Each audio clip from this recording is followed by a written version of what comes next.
Hi, old guy in shed. Well, have I had a week? This is a continuation, I guess, of the last episode where I talked about my ongoing trials and tribulations with my lovely little Benelli. You'll remember that sweet looking little motorbike, I'm sure. Well, I thought I had clutch problems. I didn't. It was a gearbox problem. And I could actually kick myself for letting this happen.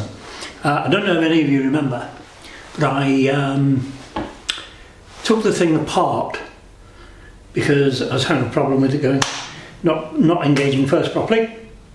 So I took it apart, and first gear,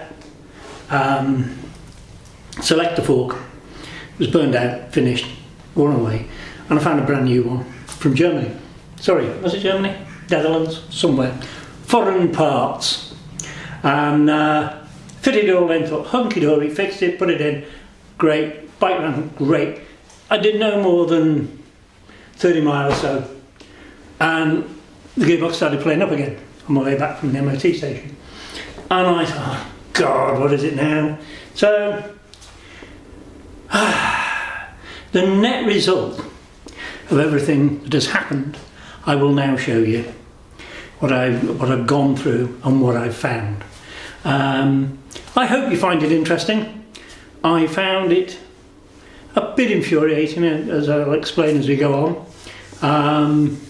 But it's very much a case of making assumptions.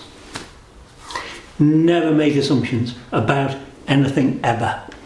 And this is a prime example of why you should never make an assumption. Okay, we'll give this a little shot now, and I'll show you around what I've found.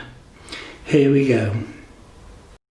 Okay, this is what remains of my motorbike, which is my lovely little Benelli. As you can now see, completely in pieces. This is the first gear here, this was the culprit. And as you can see, you can pop it straight into gear. Look at that, no problem, wonderful, great. Super duper hunky-dory. Not a problem, it all works as it's supposed to. But when you put it under any power, the damn thing gives you nothing but trouble. It pops out, it stops the engine, grinds to a halt in general. But to all intents and purposes, when you get to this point, you think it's working. This is the fork I replaced in here, which, as it shows, it's doing its job. Not a problem. Not a problem. Until you dig a little bit deeper, which is what I didn't do the first time, and that really is why I'm pissed about the whole thing, because I assumed that because it's quite a low mileage machine and I had this problem here, that was all the problem was. I didn't bother doing anything else with the cluster. This time I took the cluster apart because this gear is damaged, as I'm about to show you. Okay, so here we have the cluster in the vise here. It's very loose, it's held very gently, just so as I can take it apart. I'm not going to tell anybody how to do a job, I'm just going to show you how I do it. And I think that's fair play, because we all have our own ways of working. What I tend to do in situations like this, I remove, say, the circlip, and I place it down, and I know which way that came out, and then the retaining washer goes on top of it, so as I know which way around everything goes, so as it goes back in exactly the same way when I put it together. There we go, very easy to do. Now we come to the gears itself. These are the actual broken bits, which again, this is how I took it off originally, but this has now been put back. This is how I rebuilt this since. Obviously I've done this before, as you saw it was in the gearbox. And I now remove the circlip very carefully. It's quite a tricky little one, this. It's very snug fitting. And I remove the circlip and I place that down in the same way. Then take off these shims and they go there. Now when I originally took these shims off, as you can see, there's a large diameter pair of shims, and they went over should go over there, so that then when you put these shims on they hold that in place, etc. What actually happened when I took this off originally, this large one was trapped up here basically, which meant that this could move up to the shoulder, move off the shoulder, sorry, whereas this shim here takes that shoulder spacing up and puts it, there's a bevel to it, as you can see, or may be able to see.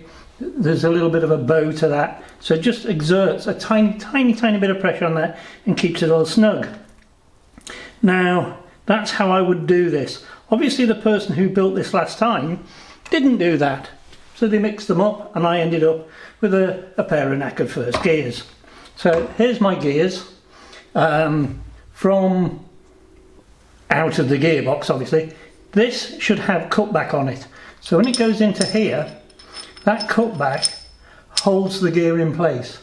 But because that had that ability to move away slightly, it was then enough for it to kick out, and you can see the register marks here where this has been sat on there. As soon as that came up to there, it pushed this gear onto the casing, and that was what's stalling out the motor. So I've now got two damaged components thanks to that one washer being in the wrong place. That simple. Really annoying, and what I'm really annoyed about is I didn't spot it the first time I did it, because I, like I said, made the assumption wrongly that this guy had put this in properly to start with. Don't make assumptions.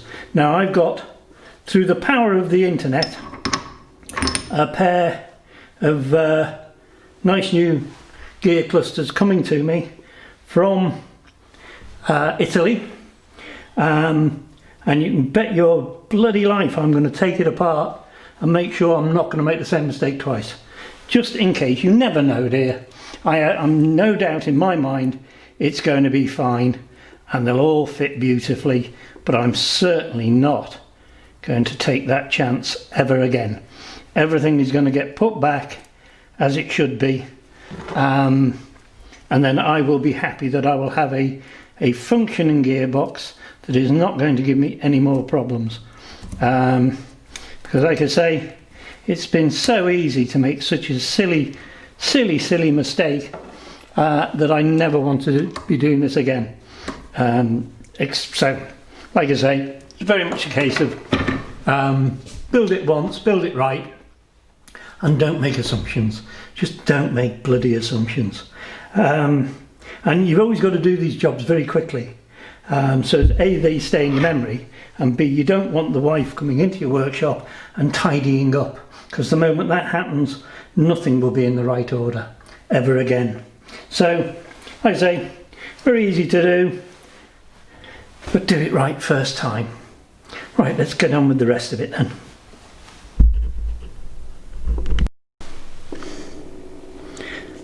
Whilst we're here talking about the gearbox and what have you while the engine's apart, I might as well just carry on talking about this wonderful little ignition system and generator system from the Czech Republic. I know I've waxed lyrical in the past about it, but now's the time, while it's out, I can actually show you how nicely made this unit is. And it really is really nicely made, and it's very good. When I think about the stuff we had to work with, and like I've said in the past, things like the Y-Pack unit,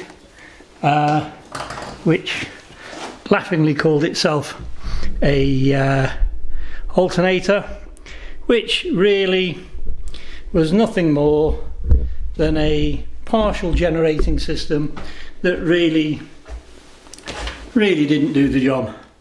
A very good friend of mine put it most succinctly I'm not too sure about the YPAC or Joe Lucas's offering. Joe Lucas, as we all know, better known as the Prince of Darkness. They always maintained that they never had enough power to actually show you where you wanted to go at night, but it was ample to start a small fire under the seat, and that kind of summed them up. These modern units are fabulous, absolutely fabulous in comparison. The Lucas unit that I remember last working on was about 50.2 points below dreadful, and so really did test your patience, shall we say. Really did test your patience. And now you can buy these bolt-on replacement. I believe they do these for British bikes, which is wow. And so, like I say, it's very much a case of giving over to technology and modernity where you can, where it's sensible to do so. And I think when it comes to generators, electronics and ignition systems, we really should just embrace the new technology. It's just so much better than anything else we ever had as kids, you know. When I say we, I mean my generation, because we did have to put up with some rubbish, really did have to put up with some rubbish. And I suppose this is why a lot of our industry in the motorcycle industry over here struggled against the opposition, because they were better at the finishing of their electrics.